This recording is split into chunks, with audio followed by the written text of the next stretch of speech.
All right, so JaQuan. Yes, Uh, sir. it's JaQuan, right? It's not JaQuan. You go. It's JaQuan, right? So it's the second one, JaQuan. JaQuan. Okay. See, Yes, so sir.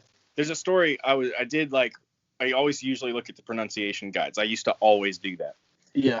and I think it was somebody at the Senior Bowl who had an interesting last name, and Hmm. did the pronunciation guide, and I was like, okay, I got this. So when I meet this guy, you know, I'm gonna say his name right. And I walked up and he corrected me first thing, and I went, Yeah. I always. It it happens. It happens. So JaQuan, hey, you went to Tiffin. Uh, Yes. that's a small school, obviously. That's not something a lot of people, not a lot of people know where Tiffin is, Ohio, right? You're right. Nothing but corn and more corn and grass. That's all it is. Okay, so I guess we'll start with how you got into like football and stuff. Yeah. When did you decide football was kind of your deal and that was where you wanted to go? So first off, in first grade, I grew up in the east side of Cleveland, and I ended up getting into football around first grade, and we played tackle football. But after first grade, I moved into the suburbs, and when I lived in the suburbs, we didn't have tackle football. We only had flag football. So I decided to go back to.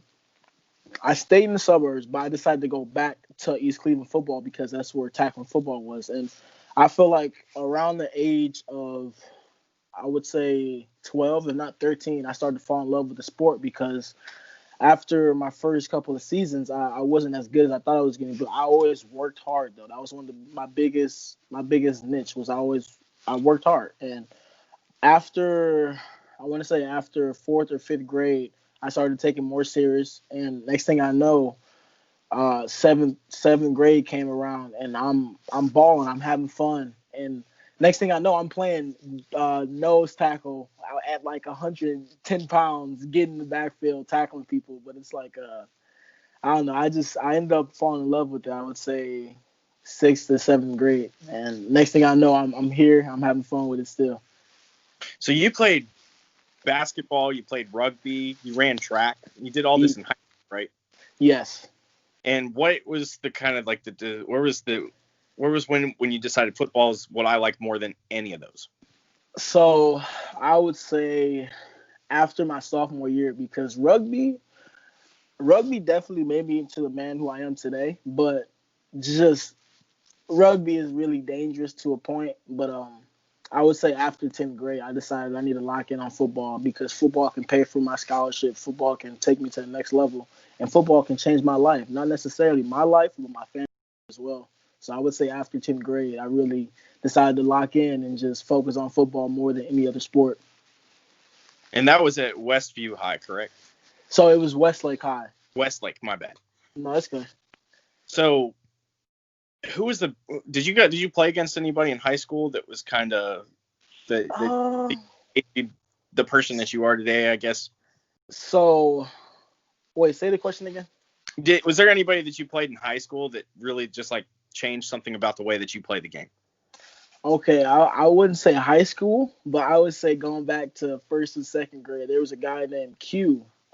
Growing up, he was on my football team, and this guy, I don't know if you ever heard of Nutcracker, but it's like when two people lay on their back and someone blows a whistle and you get up and someone has a ball and someone else is on defense, obviously. But so this guy blew the windpipes out of my stomach, and ever since then, I was like, you know what? I'm gonna start bringing the heat for now on because I can't just be just out here running because that's not how it works. So I First or would second? say, yeah, yeah, I would say first or second grade. That's when I was like, all right, you know what? Let me get right because you can't just come out here expecting to just run because that's at the end of the day, it's not just that. You have to know what you're doing out there. You have to know your play, have a plan B, and there's more to it. You can't just go out there and just run. If that makes sense. No, no, it does. And it's kind of funny that, you played rugby. I can kind of see that in your style a little Yeah. bit. Um, Rugby something that I've actually done a little bit of Hmm. from time to time. So I understand like the difference between rugby and football and the sport and just how much more physical it is. And that's Yeah, it kind of is. play with is Hmm. physicality. You're real quick, especially coming out of the backfield and stuff. And I think one of the things that kind of popped out on tape when I was watching you at Tiffin was kind of the offense. The offense is a really interesting offense.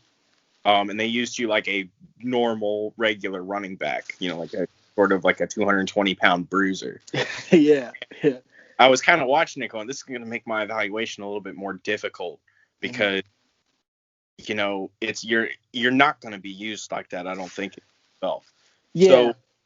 So if you're sitting in an interview room with an NFL team and they kind of bring this up and they're kind of like, how do you feel about, being a receiver out of the backfield? What are you going to tell them? I'm gonna say I'm okay with it. Whatever you guys need me to do, I'm gladly more than sure I can do it. Because at the end of the day, I've been working on catching tennis balls, catching footballs like every single day.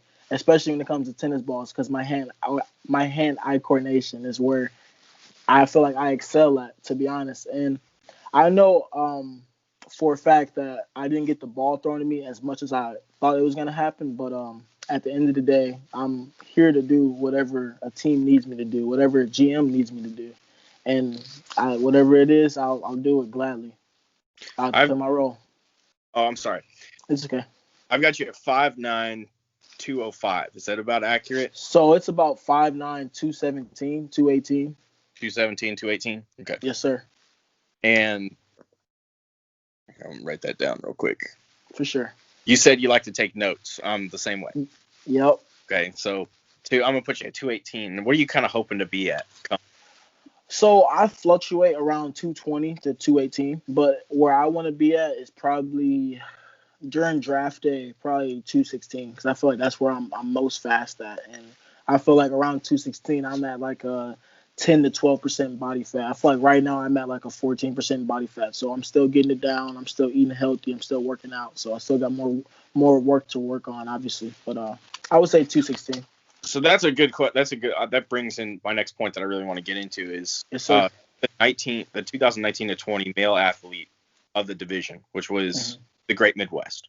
Tell us about that special season, 2019. You ran for 1,500 yards. You scored a lot of touchdowns. 11 games. That's pretty impressive, even at that level. So in the beginning of the actual season, I wasn't seeing the field as much, but like I said, I was just trying to play my role. I was doing what I was able to do, and I would say the first 2 games, I only got the ball probably 15 times, but I didn't go out yelling. I didn't go out, oh, this is your fault. I was never like that. I was more of a team player. I'm a team player. I'm a genuine person. I'm a people's person. So at the end of the day, I'm going out doing what's asked of what I need to do. And after the first 2 games, I didn't get the ball as much, and I said, you know what? It is what it is. We're going to come back next week, and we're going to ball out and have fun. So after the 3rd game, I ended up showcasing what I could really do, and that's when the coach actually paid attention to me. I was like, you know what? We might need to start giving this kid the ball more often. And I was like, you know what? I'm on the same page as you. So after the 3rd game, I just started having fun, just still being a team player, and it just took off from there. And by the next time I know it, it was like week 8, week 9, and we're facing Finley. And that was a big game for us because we've never beat them in our collegiate of D2 ever. So I took that week more personal than any other week, I would say. And that really changed our whole season because it was we made history. And like after the week after that, we had Kutztown, which was a playoff game. We've never been to the playoffs, so we were just making history back to back to back. But at the end of the day, it was just more of having fun, being a team player, and just playing your role at the end of the day. How disappointing is it not to play this year? Don't get me wrong, it hurts, but it's some pros and cons to it because at the end of the day, I am losing somewhat of experience, but I'm also staying in shape. I'm healthy. I'm not getting banged up. That's one thing where it's a pro, but at the same time, it's also a con because I'm not going against guys. I'm not showcasing what I can do this year, even though we just played last year. But at the end of the day, scouts and GMs want to see what I can do this year. So I feel like it's a blessing and a curse at the same time. But it could always be worse. That's how I see it. The glass half full type mentality. Literally. Gotcha. So, did you receive any advice, with like spring football and stuff from anybody, any coaches? Maybe you're talking to NFL people already.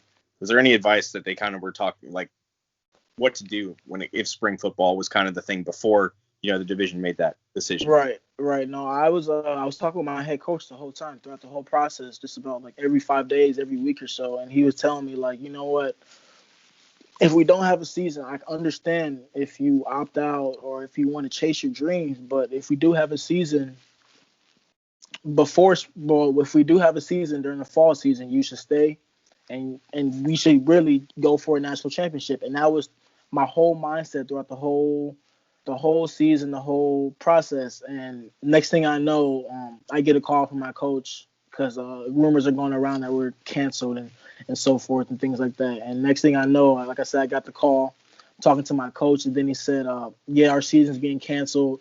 Like, I understand if you don't want to play spring. I know where you're coming from. If you want to chase your dreams, do that. But if you also want to stay, do that as well, because we're going to go to the national championship with you. And I was like, I had to think about it because it was hard on me. I think it took me like a week or so to actually make up my mind, because I did want to stay for spring, but at the same time, I did want to go chase my dreams in the NFL. So it took me a while, but I would say my coach helped me to where I'm at right now to figure out my situation and chase my dreams. You set records at Tiffin. Yes. And so what was the sort of, what's been your motivation while you've been there? So my motivation is my family. I feel like because we grew up, going back to first grade, we grew up on the east side of Cleveland. East side of Cleveland was very hard. My house was robbed twice. And every time I catch myself thinking, like, is this really what I want to do? I always think about where I first came from. And it really, ever since then, it always changes my mind. Like, this is exactly what I want to do. Let me do this. Let me play my role. Let's go out here and have fun and get this job done. So that's really what it is. My family is my motivation. I figured with the season as special as that, there's something in the back of your mind that's kind of that gets you going. Like I mentioned before, one of the things that really popped at me is how electric you are, especially from the snap. It's you have a very good acceleration. You kick right into the play. Mm-hmm. I don't say this about a lot of people because, it's not something that's normally as noticeable, but you pump your knees. Like, that's kind of the thing. Yeah. Is there a story behind that kind of deal? Because it's it's like a pump your knees type. So before every game, before any practice, I'm always wearing resistant bands. They're small resistant. They're literally right here. I use them every single day. I put them around my legs. I put them around my knees. And it's just, I'm putting in extra work because I always want to get that 10% better, that 20% better. I don't want to be over here doing what this guy's doing. Let me do something different. Because at the end of the day, if you're doing what this guy's doing, you're going to be just like him. So at the end of the day, it's just be different. Do something different. And those bands will help me pick up my knees. And right now, I'm still using them to this day. And it works. And I'm going to keep doing it. If not, get better at doing it every single day. So I think the last thing that I really want to talk about is football, life after football. Is that something that's really even considered at this point? No, it definitely has been.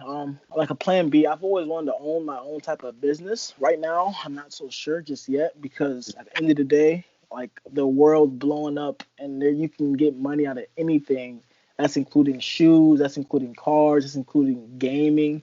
Like, I've thought about owning my own business when it comes to a weight room, including a turf room put together, a training staff, a training room, my own restaurant.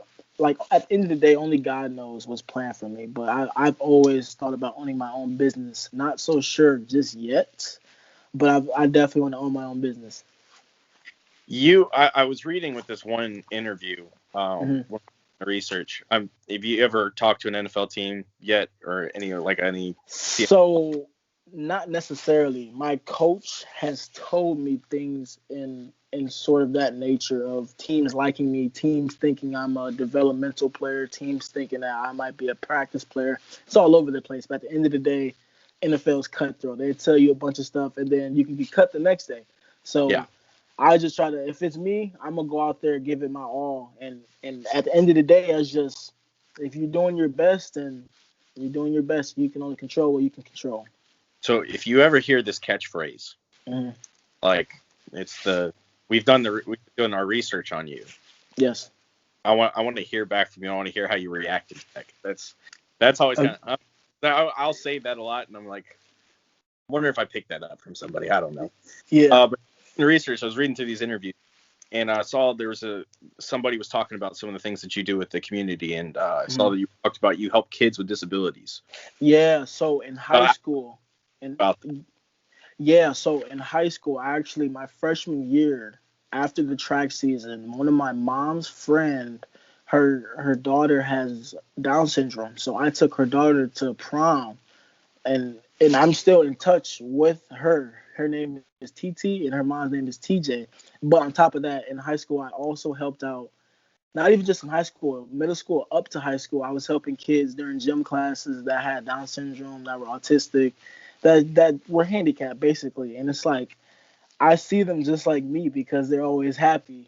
That's another thing that kind of brings me to joy because they're always laughing, they're always giggling. I'm like, oh my God, like they're having fun. Like if people are out here with negative spirits, it only gets worse for them. But there's kids out here with Down syndrome, autistic, kids that are handicapped that are having fun, smiling each and every day, and it brings me to joy because it's like if my kid was like that, I would feel down, I would feel sad. But if I see that there's a smile on their face, I'd be happy. So it really does. It brings me to joy when I help kids like that, and I like giving back to the community.